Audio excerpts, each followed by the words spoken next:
In primetime news this evening, the coronavirus, are we overreacting? There's no need for anybody to panic or anybody to try to manipulate this situation. China and one local health professor downplay virus scare. Standing strong, tourism minister says travel ban has had no impact on tourism numbers. And eyelash extensions, a risky beauty enhancement trend, a TVJ News special feature.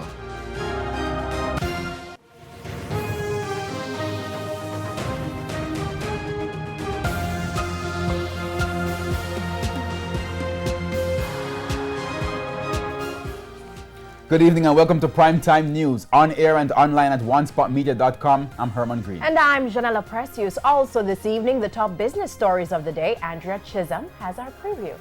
Well, Janella, we get our water bills every month, whether by email or in the actual mail. But how much do we understand the actual bill? We'll have an in-depth analysis in the business day.